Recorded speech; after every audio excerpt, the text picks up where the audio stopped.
ونتوكل عليه ونعوذ بالله من شرور أنفسنا ومن سيئات أعمالنا من يهده الله فلا مضل له ومن يضلله فلا هادي له ونشهد أن لا إله إلا الله وحده لا شريك له ونشهد أن محمدا عبده ورسوله أما بعد فأعوذ بالله من الشيطان الرجيم بسم الله الرحمن الرحيم ولنبلونكم بشيء من الخوف والجوع ونقص من الأموال والأنفس والثمرات وبشر الصابرين الذين إذا أصابتهم مصيبة قالوا إنا لله وإنا إليه راجعون آمنت بالله صدق الله العظيم وصدق رسوله النبي الأمين المتين المبين الكريم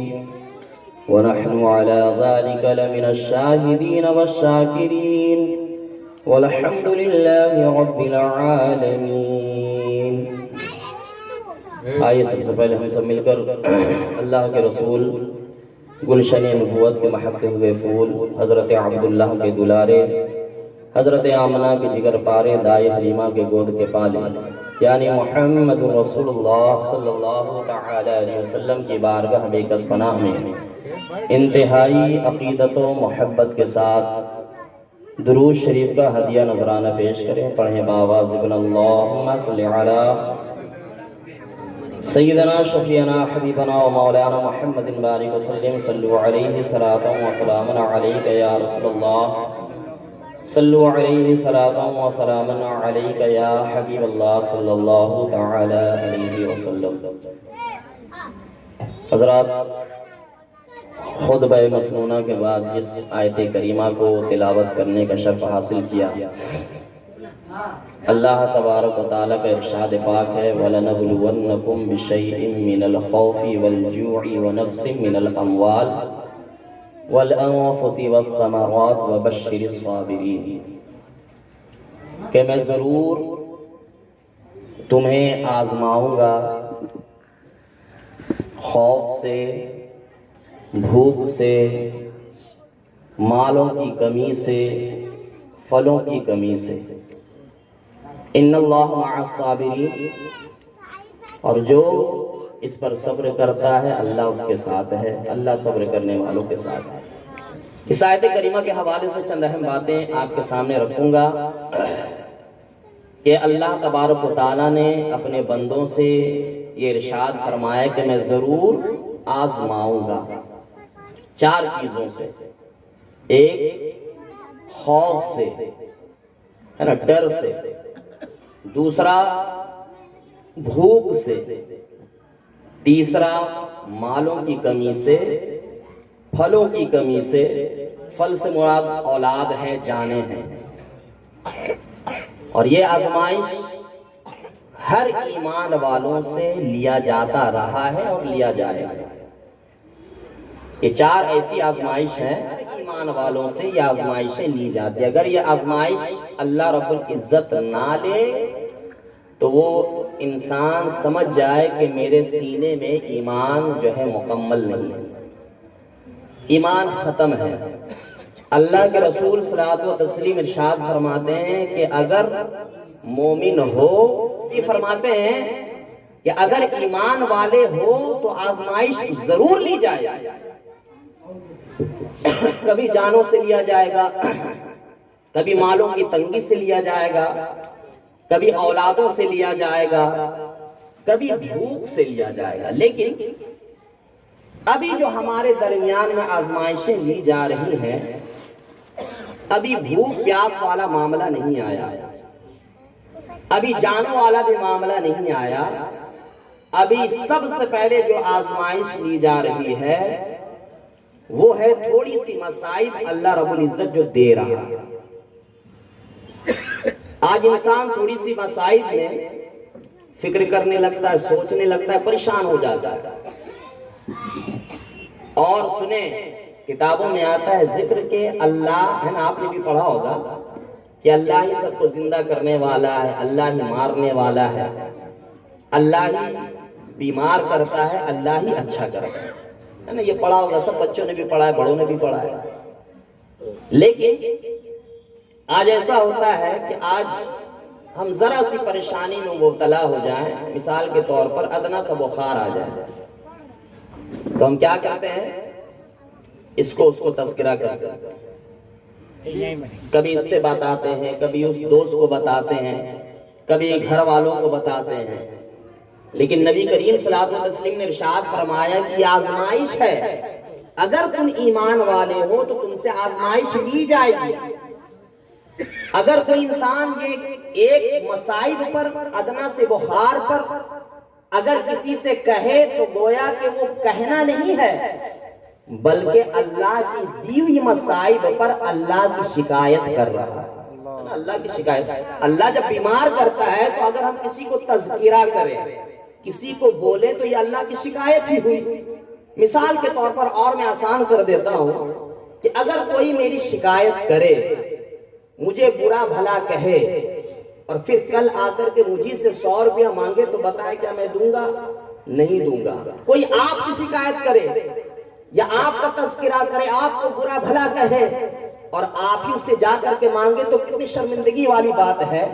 کہ میں جس کی برائی کر رہا تھا، میں جس کی شکایت کر رہا تھا، آج اسی سے کچھ مانگنے کے لیے آیا ہوں، کچھ لینے کے لیے آیا ہوں۔ ٹھیک اسی طریقے سے جب کسی بیماری میں ہم مبتلا ہوتے ہیں، کسی پریشانی میں جب مبتلا ہوتے ہیں تو دوستوں کو بتاتے ہیں کہ پیٹ میں درد ہے، جو ہے گول بلیڈر میں پتھر ہو گیا ہے، یا بیمار چل رہے ہیں، یا بڑی دنوں سے بیمار ہیں، تو یہ بولنا نہیں ہوا بلکہ اللہ کی شکایت ہوئی دی ہوئی مصائب پر۔ گویا کہ آپ نے اللہ کی شکایت کی اور جب لا علاج ہو جاتے ہو تو اللہ کی شکایت کی ہے، پھر اسی کی بارگاہ سے مدد مانگنے کے لیے جاتے ہو کہ اے مالک و مولا ہم بیمار ہیں، اے مالک و مولا ہم کافی جو ہے شدت میں پڑے ہوئے ہیں، کافی پریشان ہیں۔ اب ذرا سوچو، تم اس اللہ کی شکایت بھی کر رہے ہو اور اسی اللہ سے مانگ رہے ہو۔ نبی کریم صلی اللہ علیہ وسلم ارشاد فرماتے ہیں کہ بھولے سے بھی شکایت نہ کرو، کسی کو بتاؤ نہیں۔ اگر تم بیمار ہو تو ایسے ایرے گہرے دوستوں سے تذکرہ نہ کرو، بلکہ جس کے پاس اس کا علاج ہے، جس کے پاس اس کا نسخہ ہے، ڈاکٹر ہیں، طبیب ہیں، یا کوئی ایسا جانکار شخص ہے جو آپ کے مسئلے کا حل کر دے، اسی کو یہ ساری باتیں بتائیں۔ اگر یہ باتیں ان سے بھی باہر ہیں تو کسی اور سے نہیں بلکہ اللہ کی بارگاہ میں عرض کریں۔ سبحان اللہ، اللہ کی بارگاہ میں عرض کریں۔ اور نبی ارشاد فرماتے ہیں کہ جو پریشانیاں، مصائب آتے ہیں تو سب سے پہلے لوگ مومن جو ہیں اس کو چاہیے کہ وہ اپنے نامہ اعمال کو دیکھے، اپنے اعمال کا محاسبہ کرے کہ کہیں مجھ سے کوئی غلطی تو نہیں ہوئی ہے، کہیں مجھ سے کوئی گناہ تو نہیں ہوا ہے، کوئی میں نے گناہ کبیرہ کو انجام تو نہیں دیا ہے جس کی وجہ کر اللہ نے مجھ پر مصیبت نازل فرمائی ہے۔ اگر کوئی شخص ایسا ہے تو مصیبت دیکھے کہ کس وجہ سے آئی ہے۔ اگر ایسا نہیں کہ وہ نماز بھی پڑھ رہا ہے، قرآن کی تلاوت بھی کر رہا ہے، نیک عمل بھی کر رہا ہے، نیک صالح ہے، اس کے بعد بھی اگر پریشان ہے تو اسے گھبرانے کی ضرورت نہیں ہے، بلکہ اللہ آپ پر نظر کرم کیے ہوئے ہیں۔ اللہ آپ پر نظر کرم کیے ہوئے ہیں، اس لیے کہ آپ کا عمل کرنا اور آپ کے نیک اعمال کرنا اللہ رب العزت کو پسند آ رہا ہے اور آپ کو مصائب دے کر آپ کا امتحان لے رہا ہے۔ سبحان اللہ۔ اب وہ دیکھنا چاہتا ہے کہ میرا بندہ اس امتحان میں پاس ہوتا ہے، یہ میری شکایت کرتا ہے۔ اب جو ایسے ارادے رکھتے ہیں، اب دیکھیں نیت جو ہوا کرتا ہے اللہ ویسے ہی مدد کیا کرتا ہے نا۔ مثال کے طور پر، اور حدیث پاک میں آتا ہے، اللہ کے رسول صلی اللہ علیہ وسلم ارشاد فرماتے ہیں کہ جب کسی کا انتقال ہو جاتا ہے، سنیں غور سے سنیں، جب کسی کا انتقال ہو جاتا ہے تو اللہ رب العزت دو فرشتوں کو اس کے گھر میں بھیجتا ہے۔ کس کے گھر میں؟ جس کا انتقال ہوا۔ جاؤ اے فرشتوں دیکھو کہ جس کی جان کو میں نے لے لیا ہے اس کے گھر والے میرے بارے میں کیا کہتے ہیں۔ اللہ تو سب جانتا ہے اللہ، لیکن پھر بھی اللہ رب العزت گواہ بنانا چاہتا ہے۔ اے فرشتوں جاؤ دیکھو، آج میں نے کسی کے باپ کے جان کو لے لیا ہے، آج میں نے کسی کو یتیم کر دیا ہے،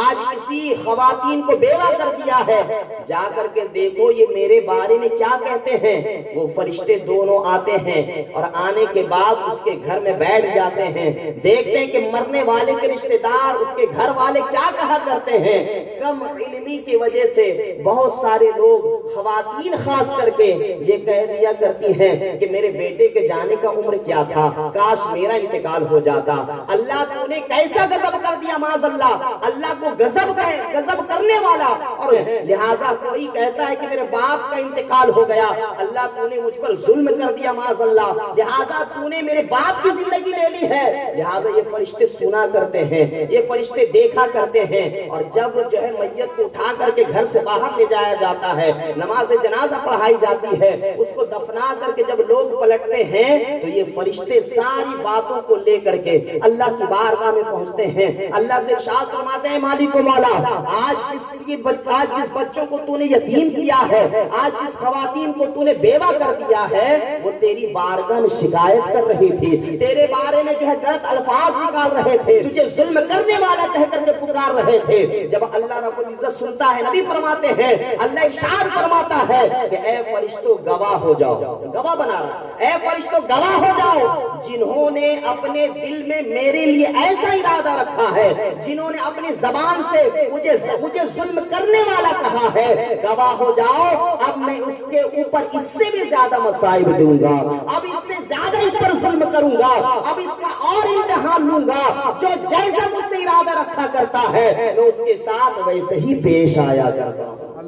اب سنیں، نبی ارشاد فرماتے ہیں کہ یہ کون جو غلط الفاظ نکالتے، کفری الفاظ نکالتے ہیں، لیکن جو صبر کیا کرتے ہیں، یعنی فرشتے کو بھیجا اللہ رب العزت نے، اور جس نے صبر کیا ہے، مالک و مولا میرے بیٹے کا انتقال ہو گیا، جوان بیٹے کا انتقال ہو گیا، تیرا ہی مال تھا، انا للہ و انا الیہ راجعون، تیرا دیا ہوا مال تھا، لہذا تیرے ہی طرف لوٹ جانا ہے، تو نے دیا تھا، تو نے لے لیا، اس پر میں صبر کرتا ہوں۔ تو اللہ کی بارگاہ میں فرشتے پہنچتے ہیں، ارشاد فرماتے ہیں مالک و مولا تو نے جو مصائب دیا تھا، اور جو اس کے بیٹے کا انتقال ہوا ہے یا کسی بھی افراد کا انتقال ہوا ہے، تیری بارگاہ میں ناشکرہ نہیں کر رہے ہیں، تیری بارگاہ میں جو ہے شکایت نہیں کر رہے ہیں، بلکہ کہہ رہے ہیں کہ تیرا دیا ہوا مال تھا، تو نے واپس لے لیا ہے، اے مالک و مولا ہم اس پر صبر کر رہے ہیں۔ تو اللہ ارشاد فرمائے گا فرشتوں گواہ ہو جاؤ، میں نے جو جان لی ہے اس کے بدلے میں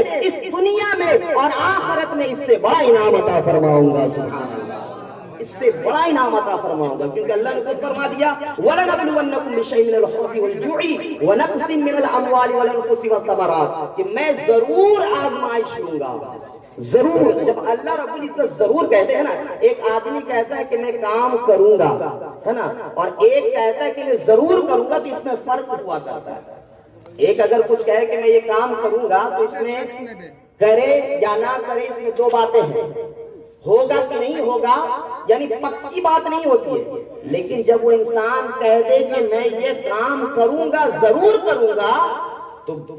بالکل فائنل ہے کہ وہ انسان اس کام کو انجام دے گا۔ ٹھیک اسی طریقے سے اللہ رب العزت ارشاد فرماتا ہے میں ضرور آزمائش لوں گا ان کے جانوں سے، ان کے مالوں سے، اور ان کو خوف سے، اور کیا اس کے جان سے میں اس کی آزمائش کیا کروں گا۔ لیکن آج مسلمان تھوڑے سے فکر میں پڑ جایا کرتے ہیں، پریشان ہو جایا کرتے ہیں۔ جب ایک دفعہ حضور نبی کریم صلی اللہ علیہ وسلم کی بارگاہ میں صحابی رسول جلوہ افروز تھے، ارشاد فرمایا کہ اللہ کے رسول صلی اللہ علیہ وسلم آخر ہمارا جو دین ہے، مذہب اسلام ہے، یہ صحیح ہے یا غلط ہے؟ جب صحابہ کی باتوں کو نبی کریم صلی اللہ علیہ وسلم نے سنا تو کیا ارشاد فرمائے میرے صحابہ ایسی باتیں کیوں کر رہے ہیں؟ بے شک ہمارا دین سچا ہے، ہمارا قرآن سچا ہے، ہمارا کلمہ سچا ہے، آخر ایسی بات کیوں کر رہے ہو؟ تو سنیں صحابہ ارشاد فرماتے اگر ایسی بات ہے تو دین کی باتیں بتانے میں کفار مشرکین ہم پر زیادتی کیوں کرتے ہیں، ہم پر ظلم کیوں کرتے ہیں؟ اے اللہ کے رسول صلی اللہ علیہ وسلم، ہم نے حضرت بلال کو دیکھا ہے کہ انہوں نے جب آپ کی غلامی کو ایکسپٹ کر لیا ہے، آپ کا کلمہ پڑھ لیا ہے، تو اس کے آقاؤں نے ان پر ظلم کیا ہے، ان کو کھلے بدن جو ہے ریت پر لٹا دیا گیا ہے، ان پر جو ہے آگ کے شعلے برسائے گئے ہیں، کوڑے برسائے گئے ہیں، آخر ایسا کیوں ہو رہا ہے؟ نبی ارشاد فرماتے ہیں اے میرے صحابہ، یہ کچھ اور نہیں بلکہ اللہ آزمائش لے رہا ہے، اللہ اپنا محبوب بندوں سے آزمائش لے رہا ہے، اور یہ آزمائش کچھ نہیں بلکہ اللہ نے اس سے زیادہ اپنے نبیوں سے امتحان لیا ہے۔ اللہ کے نبی ارشاد فرماتے ہیں یہ آزمائش کچھ نہیں ہے، جو ہم پر آزمائش ہے، جو ہم بیماری میں مبتلا ہوتے ہیں، کمائی میں برکتیں چلی جاتی ہیں، آزمائش کچھ نہیں۔ نبی فرماتے ہیں کہ اس سے زیادہ آزمائش اللہ رب العزت نے اپنے نبیوں سے لیا ہے۔ نبی نے ارشاد فرمایا کہ سنو، نبی جب یہ بیان کرتے تھے بار بار حضرت زکریا علیہ السلام کا،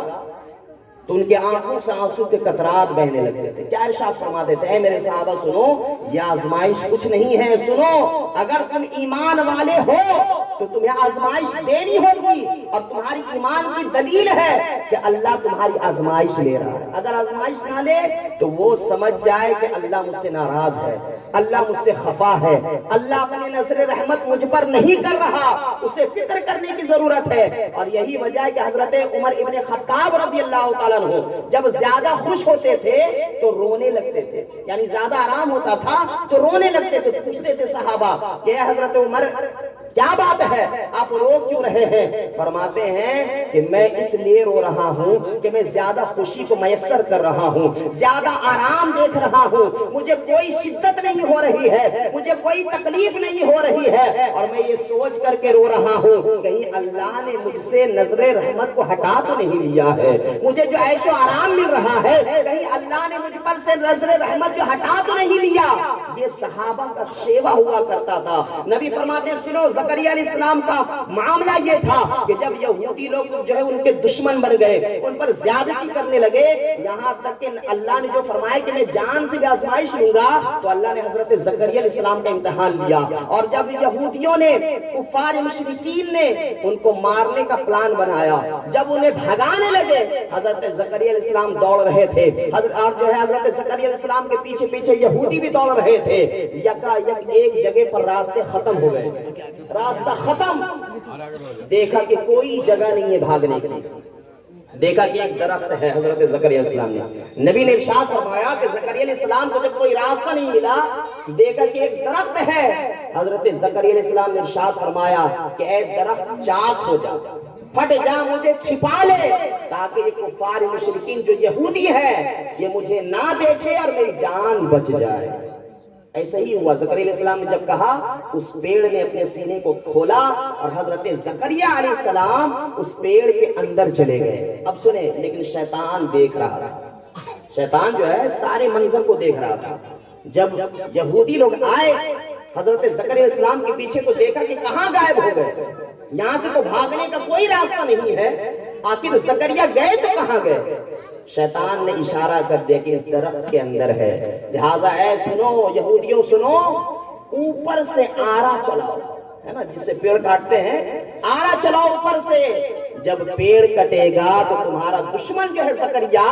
جو اپنا اللہ کا نبی کہلاتا ہے، لہٰذا اس کا بھی انتقال ہو جائے گا، وہ بھی کٹ جائے گا پیڑ کے ساتھ ساتھ۔ لہٰذا یہودیوں نے جب سنا شیطان کی اس بات کو، اوپر سے آرا چلانا شروع کیا۔ اب آپ اندازہ لگائیں، کیا ایسی آزمائش ہم سے لی جا رہی نہیں؟ کیا اتنا بڑا آزمائش ہم سے لیا جا رہا نہیں؟ بلکہ اللہ کے نبی صلی اللہ علیہ وسلم ارشاد فرماتے ہیں، آرا چلتے جا رہا ہے، سر تک پہنچا، اور حضرت زکریا علیہ السلام نے سوچا کہ میں اللہ کی بارگاہ میں آہ کروں یا آواز لگاؤں۔ اللہ نے ارشاد فرمایا، اے زکریا، اے میرے نبی، خبردار زبان سے آہ تک نہ نکالنا، اگر تو نے ایسا کیا تو تیرا نام جو ہے میں صابروں سے ختم کر دوں گا،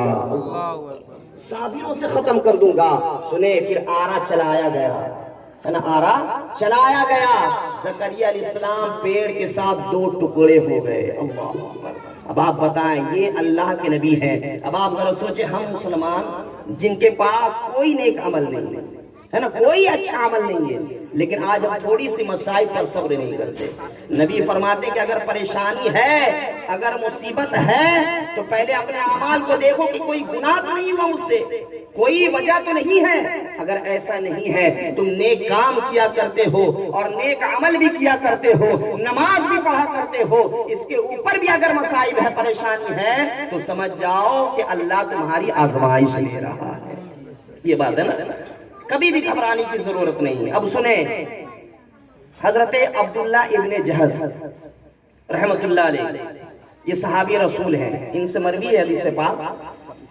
اور پہلے صحابہ نے کیسی زندگی گزاری ہے، آج تھوڑی سی پریشانی آتی ہے تو ہم جو ہے ادھر ادھر بھٹک جاتے ہیں، ایمان سے خارج والے کلمات کہہ دیا کرتے ہیں۔ لیکن سنیں، یہ ارشاد فرماتے ہیں کہ ایک صحابی رسول اور ایک صحابیہ تھی، جن کا آپس میں اللہ کے رسول صلی اللہ علیہ وسلم نے نکاح پڑھایا، لیکن شادی کے ابھی 1 سال ہی ہوئے تھے کہ وہ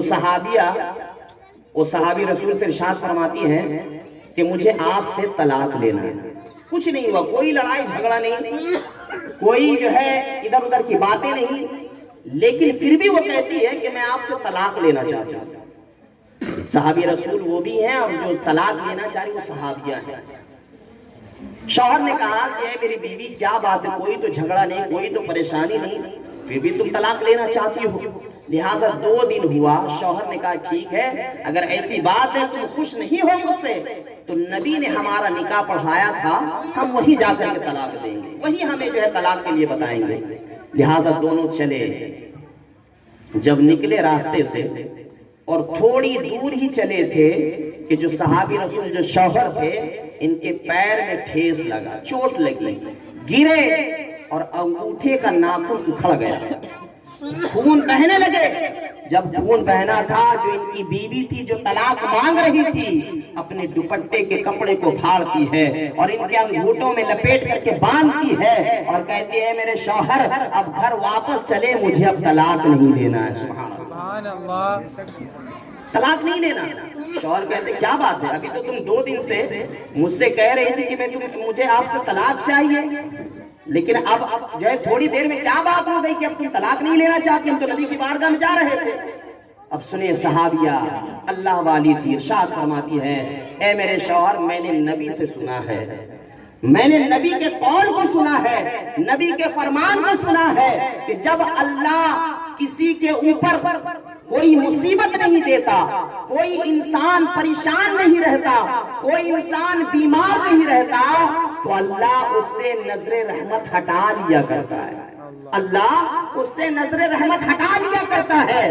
1 سال آپ کے ساتھ شادی کے ہو گئے ہیں، لیکن میں نے آپ کو 1 سال کے اندر میں کبھی بیمار نہیں پایا، کبھی بیمار نہیں دیکھا، کبھی پریشان نہیں دیکھا، کبھی آپ کو بیماری میں مبتلا نہیں دیکھا۔ تو میں سوچنے لگی کہ اللہ رب العزت کہیں آپ سے نظر رحمت کو ہٹا تو نہیں لیا، لہٰذا مجھے یہ گوارا نہیں کہ میں کسی ایسے شوہر کے ساتھ زندگی گزاروں جس سے اللہ ناراض ہو۔ لیکن اے میرے شوہر سنے، جب ہم طلاق لینے کے لیے نبی کی بارگاہ میں جا رہے تھے، آپ کو جو ٹھیس لگا، آپ کے انگوٹھے سے ناخن اکھڑ گیا، آپ کے خون بہنے لگے، تو مجھے یہ علم ہو گیا، مجھے یہ معلوم چل گیا کہ اللہ نے آپ سے نظر رحمت ہٹائی نہیں ہے، بلکہ اللہ رب العزت آج بھی آپ پر نظر رحمت کیے ہوئے ہے۔ سبحان اللہ۔ اب بتائیے کیسے صحابی رسول تھے جو اپنی زندگی کو اتنے اچھے انداز میں گزارا کرتے تھے۔ نبی ارشاد فرماتے ہیں کہ جو فاقہ کشی کو پسند کیا کرتا ہے اور یہ مسائل پر صبر کیا کرتا ہے، بہتر صلہ اللہ رب العزت اس کو یہ عطا فرماتا ہے کہ اپنا محبوب بندہ بنا لیا کرتا ہے، اور جب جنت میں داخل ہوا کرتے ہیں تو اللہ رب العزت ان مسائل پر صبر کرنے کی وجہ کر اسے اپنا دیدار کروایا کرتا ہے۔ لہذا مسائل پر صبر کریں۔ بہت سارے لوگ جو ہے تھوڑی سی تکالیف میں پریشان ہو جایا کرتے ہیں، لیکن میں ان سے کہنا چاہتا ہوں کہ یہ پریشانی ایمان کی دلیل ہے، اور یہ میرا کہنا نہیں بلکہ نبی کا فرمان ہے کہ اگر پریشانی آتی ہے تو ادھر ادھر بتانے کی ضرورت نہیں ہے، بلکہ اللہ کی بارگاہ میں ہاتھ اٹھائیں، اے مالک و مولا یہ مسائل سے ہمیں جو تو نے دیا ہے، لہذا یہ تیرے دیے ہوئے مسائل ہیں، لہذا جب تک ہم ٹھیک ہو یا نہ ہو لیکن اس پر ہمیں ثابت قدم رکھنا۔ اور دیکھیں بالکل جو ہے یہ آیت کریمہ کو جب آپ پڑھیں گے ہے نا، قرآن جب ترجمے والے قرآن کو پڑھیں گے اور اس آیت کریمہ کو پڑھیں گے وَلَنَبْلُوَنَّكُمْ، اس آیت کریمہ کو جو میں نے تلاوت کیا تو آپ کو معلوم چلے گا کہ یہ آیت کریمہ جو ہے حضرت امام حسین کی شان بیان کر رہا ہے، سبحان اللہ، ہے نا۔ اللہ نے جو فرمایا کہ میں جان سے امتحان لوں گا، مال سے امتحان لوں گا، بھوک سے امتحان لوں گا، پھر اس کے بعد جو ہے خوف سے امتحان لوں گا، یہ چاروں امتحان کسی نے دیا ہے تو وہ نبی کے نواسے ہیں۔ جو کربلا کے میدان میں چلے تھے تنے تنہا 82 لوگ تھے ٹوٹل، اور پہنچے تو تنے تنہا، کھانا ختم، سب سے پہلی محرم ہی سے پہلی تاریخ سے ہی کھانا ختم ہو گیا، اور کھانا ختم ہو گیا، 10 دن تک بھوک سے امتحان لیا گیا، پھر اس کے بعد جان سے امتحان لیا گیا، عزیز ترین جانوں کو حضرت امام حسین نے قربان کیا، 6 ماہ کے بچوں کی شہادت دی، 18 سال نوجوان بیٹے کی شہادت دی، خود بھی شہید ہو گئے۔ اور جب یہ سارا منظر جو ہے لوٹا پوٹا کارواں جب روانہ ہوا تو کسی نے سوال کرنے والے نے سوال کیا کہ اے سیدو بتاؤ، اے سیدہ بتائیں، اور سنیں اتنی جان کو قربان کرنے کے بعد بھی ناشکرہ نہیں بلکہ انا للہ و انا الیہ راجعون، انا للہ و انا الیہ راجعون۔ جب بھی کوئی جان قربان ہوتا، حضرت عباس کی شہادت ہوئی، حضرت امام حسین نے پڑھا انا للہ و انا الیہ راجعون، حضرت علی اصغر کی شہادت ہوئی ہے انا للہ و انا الیہ راجعون، کہ اللہ تیری دی ہوئی امانت تھی، تیری ہی طرف لوٹ گئے ہیں، لہذا اس پر ہم صبر کرتے ہیں۔ جب یہ لوٹا پھوٹا کارواں گیا، سیدوں سے پوچھا گیا کہ آپ کے بھتیجے کو شہید کر دیا گیا، آپ کے جوان بھتیجے کو شہید کر دیا گیا، آپ کے بھائی عباس کو شہید کر دیا گیا، آپ کے امام حسین جو بڑے بھائی ان کو بھی شہید کر دیا گیا، بتاؤ معاملہ کیا ہے، کیسا گزرا؟ وہ سیدوں نے جواب دیا، وہ سیدہ نے جواب دیا کہ سنو انا للہ و انا الیہ راجعون، جو جانیں ہم لوگوں نے قربان کی ہے یہ اللہ کی دی ہوئی امانت تھی، ادھر ہی لوٹ گئے ہیں، اللہ نے جو ہمیں دیا تھا اس پر شکر ہے، اور اللہ نے لے لیا ہے تو اس پر ہم صبر کرتے ہیں۔ یہ تاریخ ہمیں جو ہے بیان کرتا ہے۔ بتائیے ان سے کوئی گناہ ہوا تھا؟ نہیں۔ انہوں نے کوئی خطائیں کی تھی؟ نہیں۔ حضرت زکریا علیہ السلام سے جو امتحان لیا گیا کیا کوئی گناہ کیا تھا؟ نہیں۔ حضرت ایوب علیہ السلام سے جو آزمائش لی گئی، بیماری میں مبتلا کیا گیا، جب بستروں پر لیٹتے تھے تو بستر میں چمڑے سڑ جایا کرتے تھے، اللہ اکبر، جب اڑتے تھے تو چمڑا بستر میں رہ جایا کرتا تھا، بیماری میں مبتلا۔ کیوں؟ اللہ جب کسی کو اپنا محبوب بندہ بنا لیا کرتا ہے تو امتحان اسی سے لیا کرتا ہے، سبحان اللہ۔ اگر پریشان ہیں تو شکایت نہ کریں بلکہ اللہ کی بارگاہ میں ذکر و اذکار کرتے رہیں، اللہ کی راہ سے بھٹکے نہیں کہ میں دعا کر رہا ہوں وہ قبول نہیں ہو رہی، میری پریشانی حل نہیں، بلکہ خوش ہو جائیں